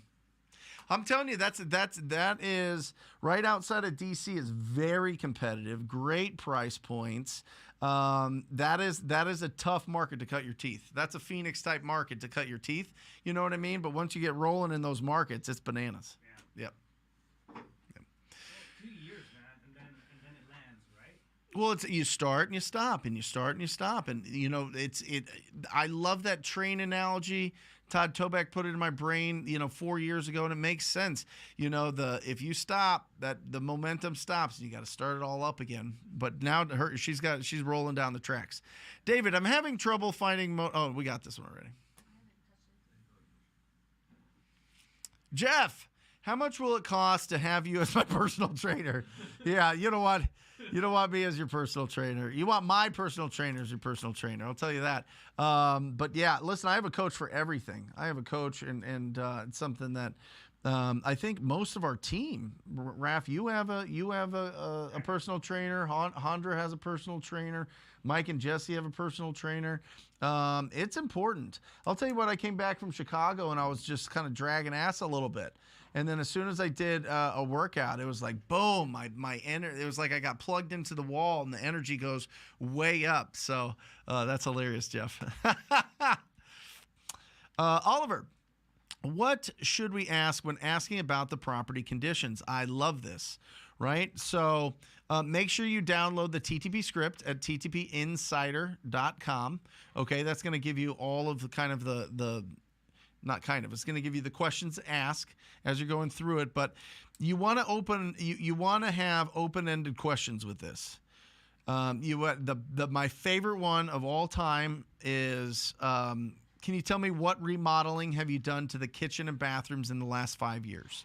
All right, this is an important question because the majority of house renovations or the big ticket items are typically in the kitchen and the bathrooms. If you've ever done a flip, you'll know that a bathroom is anywhere from $5,000 to $10,000, depending on, if it's a hall bathroom or if it's a master. If it's a master bathroom, it could be $100,000. It just depends. But kitchens, for the most part, if you're redoing all of it, that's anywhere from 15 to 25 to 30 and up for kitchens. Bedrooms, what are you going to spend in a bedroom? You put floor down.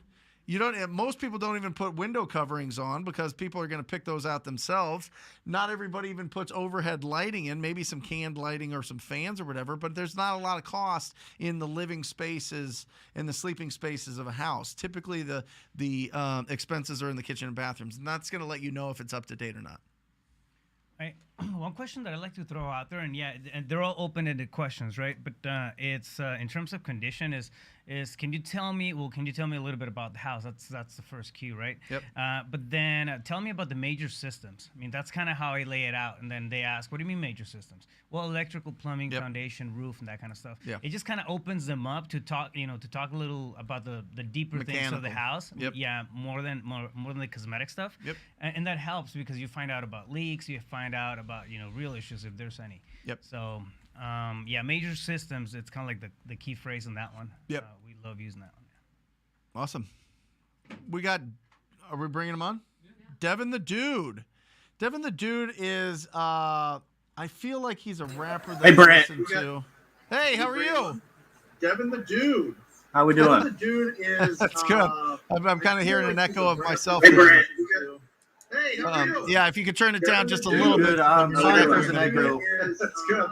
I'm kind of hearing an echo of myself. Hey, Brent. Let me see if that fixes it. I've got 2 properties that I've been targeting on market. I finally got them accepted Sunday. Yes. One's a pop top and one's a rebuild. Okay. They're asking $150 for both. Okay. So we marketed them. One was $157, and we actually had to we got them under contract for $142, and the other one was $175. Okay. So we made brochures and offered $157 for the pop top and $183.4 for the rebuild. And it's now Wednesday. We've had one showing yesterday, and they weren't too interested. So what would you recommend on finding serious cash buyers for these properties? How many people did you talk to about it? Oh, no, I can't hear you. How many? Can you hear me?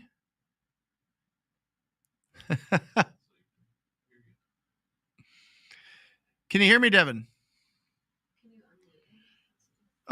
Let's mute him and turn your stuff back on, Devin. It just depends on how many buyers for everybody, how many buyers you put it out to. How many buyers did you get it in front of? If you got it out in front of everybody, you need to start calling every agent in those areas and telling them about it. Now, these agents are going to see that it was on the market. It's always going to be tougher to sell on-market properties, but if they're deals, they're deals, right? If you snuck in there and you were able to get them faster than everybody else, it'll work. But get their feedback. What you're wanting is the feedback. And once you get the feedback, you could get buy prices. Once you have buy prices, then you can renegotiate the price if you have to, right? You can go into and find all of the real estate investing groups and get it on there. They're going to blast you for it to being on the MLS, but that's fine. And Dr. Bill's real estate agent list, just download it, start calling through it, and work with all of the agents that work with investors. But at this point, you got to be like, boom, like 2 hours a day hitting the phones and just talking and sending it over to people. Yeah. I appreciate that. Yeah. I can hear you, Devin. Sweet. Yeah, I appreciate that. That's one thing I've been doing. I did all day yesterday is I called at least 10 investors, getting their insights, where they would be interested in buying these properties at and things like that. So, yeah, that's perfect. Keep going. I need you to talk to like 100. You know what I'm saying? Yes, sir. Yeah. Devin the Dude, it was a rapper that I listened to early 2000s with Ryan Thornton every practice, and he had a song, Look What I Could Pull. It's great. I'll play it for you afterwards. It's great. Devin the Dude? Devin the Dude. Yeah. Yeah, he's great. He's got a cool sound. Daryl from Columbia. Daryl, What's going on? how are you? I'm good. How about yourself? I am excellent. So you are in Columbia. How's business? Columbus, Ohio. Oh, Columbus. Sorry, I can only see No, part of it. All right. No, From that's- Columbus, Ohio. Even better. Okay. yes, sir. Yeah, business. So I've been doing this about a year and about 6 months. And hopefully keeping my fingers crossed. I'm real nervous about it, but I should be closing on my first deal today. I'm just waiting to get the confirmation on that. Yes, the first deal. Yeah. So how much are you making? $5,000. $5,000. Love it. How'd you find the deal? It was a JV deal. And so, I put out some yard signs. This was probably back in August last year. I put out some signs, bandit signs. And the very first phone call I got was from a realtor, but he's an investor-friendly realtor. Sure. And so, he had some buyers and things like that. So I just kept in contact with him. Well, about a couple weeks ago, he had reached out to me and said he had a buyer that was looking for particular type of property. And so I had been doing some networking. So this is a daisy chain deal. I have another investor that had some properties that he was marketing out. So I just put the two together, and like I said, hopefully it'll close today, and that'll be $5,000. Yes, it will close today. I am telling you. I mean, is the buyer there? They've done all the work. They're getting it closed. Yeah. So the buyer is out of Washington, the state of Washington, but the seller, the investor, he's local. So I've already met with him, and we walked through the property and all that kind of good stuff. So yeah. I want you to call the title company and get an update. Yeah. Yeah, that? Definitely. Have you called them today? Have you No, called I them have today? not. Okay. I have not. Yeah. So call them today, get an update. Just say, hey, listen, when is it going to close and record? Yes, right? sir. Then they'll let you know if there's any hiccups in it. But congratulations. Let's celebrate. Come on. Yes. Yes. I appreciate it. I love it, Joe. Congratulations. Now, listen, you know what I'm going to say? I'm going to say I want you to add a 0 to these deals. You know what I'm saying? A big, massive 50K deal. You know what I'm saying? So keep thinking big. Keep thinking those big, massive deals. You'll find it. Yes, sir. Yes, All sir. Right. And that was my question was I want to invest that money and accelerate my business. So I guess my question was, if you were starting like from scratch, like what would you invest in to get your business going? I would simply get Deal Machine, honestly. Deal Machine, drive for dollars, build it up, virtually drive for dollars on my laptop, get the ugliest houses, go to batch skip tracing, get the phone numbers, and just start calling. Seriously. Yeah. Ugly houses, big checks, just focus on that. And I like that you played middleman there. So, I mean, if you feel like you can really, if you've got a lot of good cash buyers, then you need to start getting on all of these other wholesalers' emails and reaching out to them when you see good deals and seeing if they have offers and if they're willing to let you send it to your database. Yes, sir. So get on all those automatic emails and start building your other wholesalers that are out there. Text them once a week. What do you have? What do you have? What do you have? And then start building that up. And also real estate agents, same strategy. That's awesome stuff, man. I appreciate it. All right. Yeah. Awesome, Daryl. Congratulations. Thank you. I appreciate it, man. Thank you for everything that you do, man. You're awesome. Thanks, Daryl. See ya. I'm going to have Daryl on the podcast too. I think that's where he was going with that last part. I got you, Daryl. We'll get you in here. I love it. All right. Mr. Likewise, when working on market properties, what's the best way to find seasoned investors? That is key. I got 2 contracts Sunday and struggling. I think that's, is that the same? Is that Devin the Dude? Sounds exactly like Devin the Dude. The numbers are good. Yeah. So if it's not, it's the same thing. Yeah, if it's not, then you just got to get really, really, really, really loud about them, and don't worry, and get the responses. If people are like, "Listen, it was on the market, nobody wanted it. You're the only one that wanted it, and now you're trying to sell it." It's not a deal. That's just learning. It's great. It's fine. You know what I'm saying? But if I were to go after any on-market properties like a Ryan Zolan strategy, which we have a show every Thursday at the same exact time as this, Millionaire Before 30, he gets on-market deals. But let me tell you the secret of Ryan's strategy.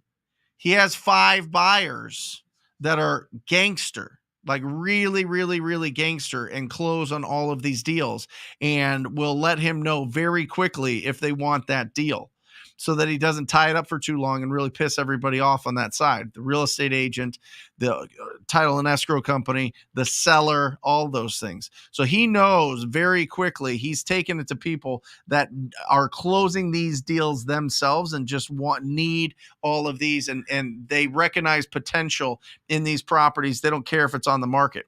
If you take this to the average person, or you take it to too many other real estate agents, they're going to slap you a little bit. They're going to slap you and be like, what? No, it was on the market. This isn't a deal. Remember, psychologically, if a deal's not on the market, nobody else knows about them. A cash buyer's like, that's bragging rights at the barbecue. You know what I mean? That's like, hey, I got this deal. Nobody even knew about it. It's not on the market. I don't even buy on market deals. I buy all my stuff off market. I'm telling you, this is how they talk. I've been at 1,000 of these barbecues. Not 1,000. That'd be ridiculous. But I've been at a lot of, that's a lot of barbecues. I'd go to 1,000 barbecues if they were at your house every time. I'll tell you that. Yeah, it's for real. But anyway, yeah. Claudio, do you run PPC, Brent? Yes, I run PPC. I use the Bateman Collective, Brandon Bateman, and he is phenomenal. He runs all of those. And so we do some pay-per-click and Facebook ads. We spend about $15,000 a month on that, and gets us 1 to 2 deals a month from there. It's very expensive in our market, but the deals are very big. The deals are 50, 60, 70, 100. You know what I mean? So the metrics work once you have the budget to be able to do it. I think it's very difficult for somebody in a major market to break into a market with just doing pay-per-click in the beginning. It certainly can happen, but you have to have a good, huge budget. Also on PPC, understand that it's not like turning it on and then boom, the deals come in. It takes a couple of months for the traction to build up on the PPC side of things, usually. Hit that like button. We got 15 more minutes. We got what? 2 more likes. 2 more likes away. 2 more likes away, and we're going to be giving out a free package with the hat. With this summertime hat. I love this hat. You know, white hat in summertime. It's just the best, right? Oh my gosh, it's looking good. We've got the shirt. We've got the tracker. We've got the lead sheets. We got everything, and we want to send it out to you. All right. Brent, to get cash buyers from agents, should you offer them a cut of your assignment fee? You can. You certainly can. I always go strong and say, hey, listen, add on top of it.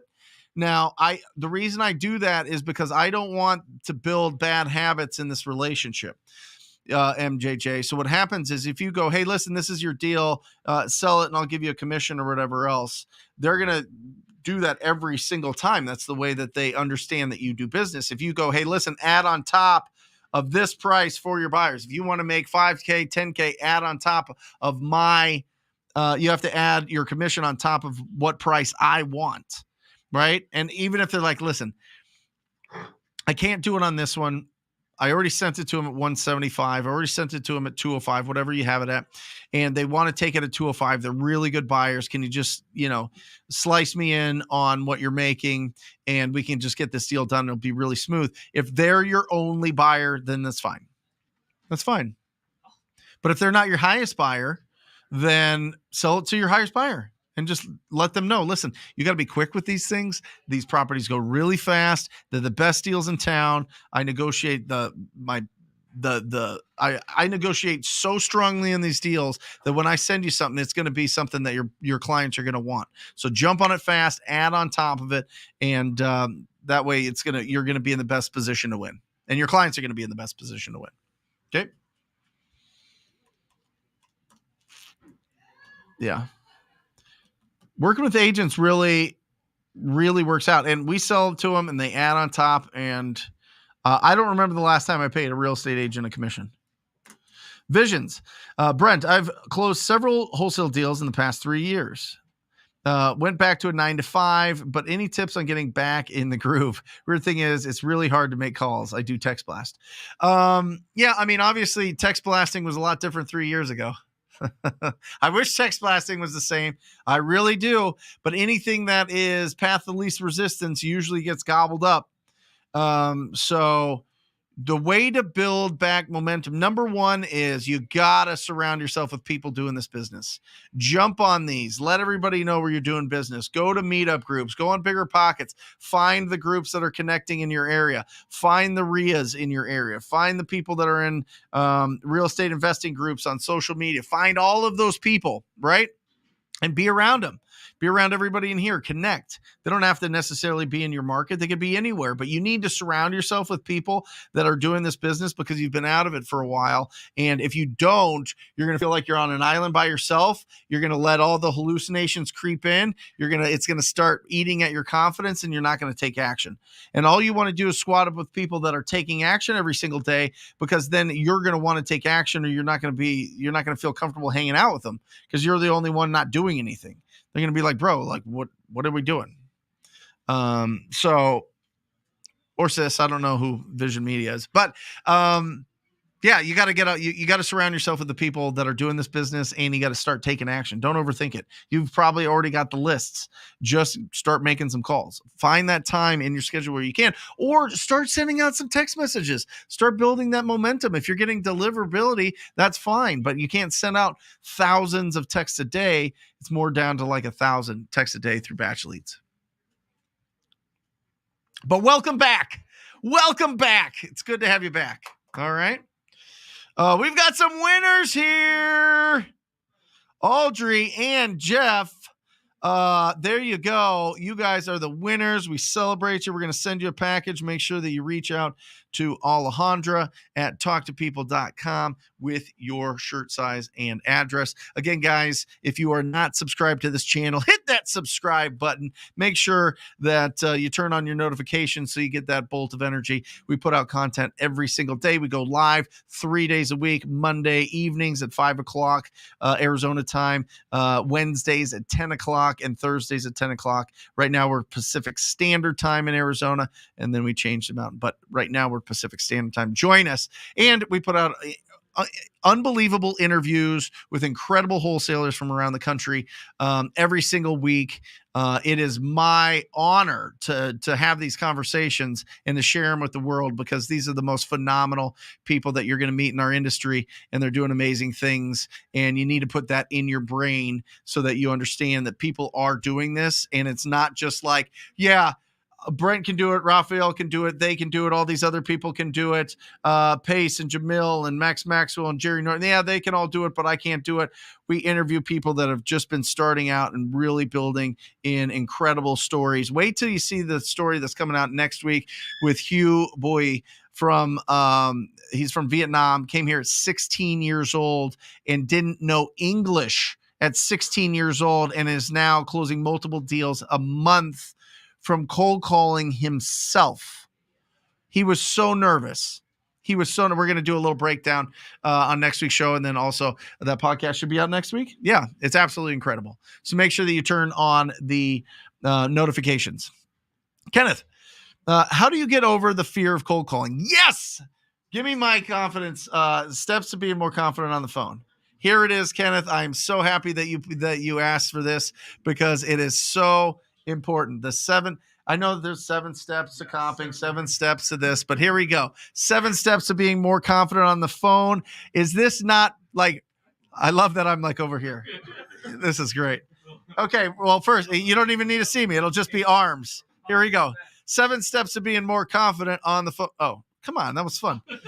Anyway, number 1, remember, you need that happy energy, kind and optimistic. Your vocal first impression matters. Okay, so don't even act like, just be a friend on the phone. Act like they already know you. Okay, number 2, don't get on social media before you get right on the phone. Don't get on your email before you get on the phone. I am telling you, it's only going to distract. One, in the best case, distract you. In the worst case, it's going to piss you off. Something's going to piss you off. All right. So don't get on social media or email before. Number 3 is you need to have optimism. Somebody needs $10,000 of your help today, and you're going to find them. Somebody needs $20,000 worth of my help today, and I'm going to find them. 4, stand up. Seriously, don't be slumped over. Don't be sitting at your desk. Don't stand up. Your energy comes up. You sound a lot different if you're standing up having a conversation. Number 5 is smile. People can tell that you're smiling when you're talking. When you are smiling and you're bringing good energy to people, they can feel it. They can feel it on the phone. Number 6, make sure that you're actively listening. Sure. Oh, yeah. Yeah, that makes sense. Oh, I understand. Oh, you're going to Canada. Oh, okay. Yeah. Fantastic. Sure. Active listening. If you don't say anything, it's more of an interrogation than a conversation. It's more of an interview than it is a conversation. You want it to be very conversational. All right. And the last one is keep your lights on. Open up the windows, turn the lights on, bring that energy up. Don't be in a dark room sitting over talking like this. Stand up. Have some lights, be ready, and that's going to make you more confident. And then just put in the work. Just put in the work every single day. Jeff admitted, which was very nice, that he really won a different time. So Horacio was going to be the other guy. All right, there we go. We've got Horacio is the winner, and Ratio is the winner. And there you go. Awesome. Got a couple winners. Thank you guys. Listen, every time that you hit that like button, the algorithm loves it, and it like exposes, like when people are just on YouTube and they're looking around, all of a sudden they see this show and maybe they click on it, maybe they join us, maybe they're doing incredible things in the market, and you can squat up with them, and it becomes your best friend or your husband or your wife or I don't know, just somebody that you JV a bunch of deals with and make a bunch of money with, or maybe your business partner. You never know. Serendipity, right? Who knows? But open it up to everybody. Thank you for hitting that like button. That means a lot to us. Stan, what year, Bill, do you use when targeting absentee owners? 1990 or before? You can push that to 95 as we start creeping up in, in the 2020s. But I like 1990. 30 years, 32 years old. It kind of has some seasoning and has some rust on it typically. Some of the floor plans that were coming out in the 70s, 80s, 90s are certainly not popular anymore. So there's opportunity to do some really special things for the cash buyers to change up floor plans and really make a really good amount of money. Make a fortune on doing incredible remodels in the area. So I like 1990, Stan. You also have about a 30-year life expectancy, right, on roof maintenance and that sort of thing, like some of the major systems. Yep. So that plays well into it. Yep. Yeah. Mm-hmm. There you go.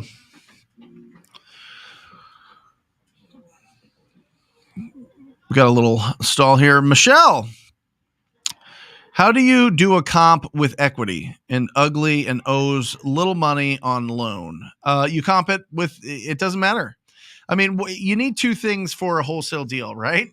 You need a problem or you need a motivation and you need equity. Typically, you can do creative deals and then you could wholesale creative deals and make money there. But for the most part, if you stay focused on ugly houses, big checks, you're going to be more consistent. You're going to get bigger deals. Okay. So you comp them just like you would comp anything else. What is sold that's similar in the neighborhood? Then what is sold without major crossing any major streets? And then what is sold within a half mile, and then what is sold and within a mile. And I always like going back 90 days because that's going to show you the most current, what's really going on in your market. And if I have to, 6 months, but for the most part, 90 days there's enough sales in most markets that there's going to be enough comps in 90 days for you to be able to really get a good idea of the value.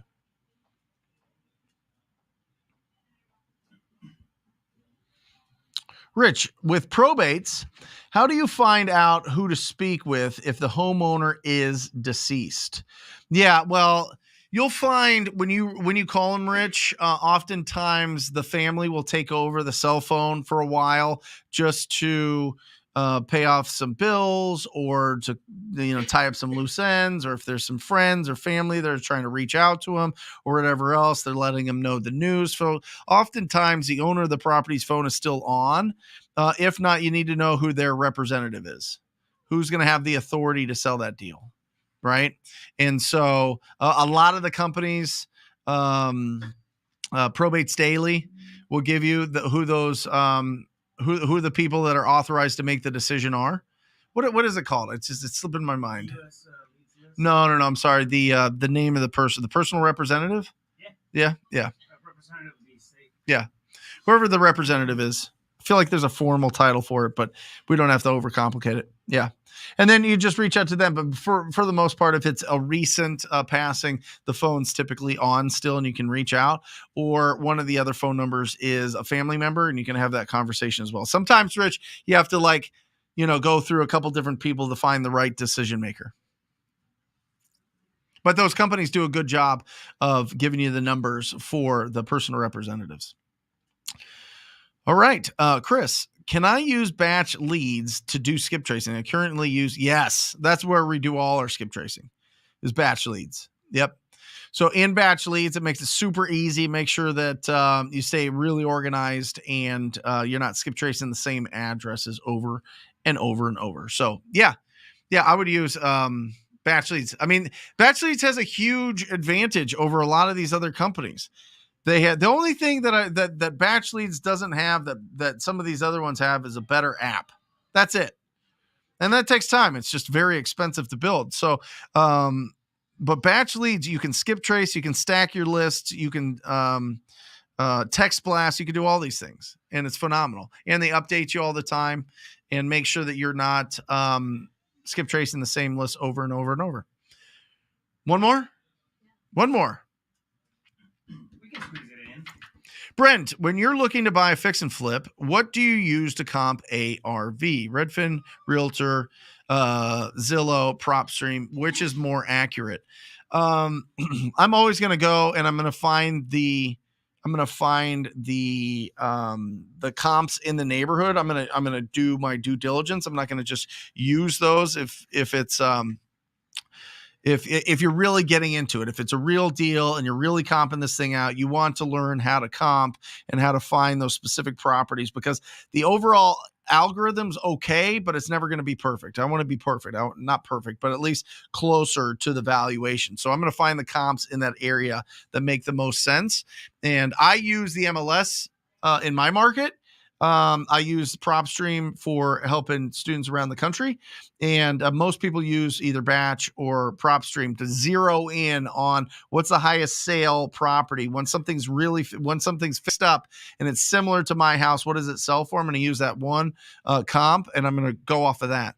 Maybe two comps depending on if it's a unique situation. But typically if there's one comp that makes sense and the other comps are similar to it, I'm going to use that highest comp as my top line and then work from there. So there you go. Let's bring it on up. Come on up, everybody. We love you guys. Thank you for joining us. You guys could be anywhere in the world, but you're here with us. Thank you. I love you guys on behalf of Matt and Raphael and Alejandra and Kenny, who's being shy and weird, whatever. Sit over there. We love you guys. Remember, keep your house clean. 3 rules. Keep your house clean, literally your house and this house. Protect your health and increase your value to the world, and you'll live an incredible life. I love you. See you later.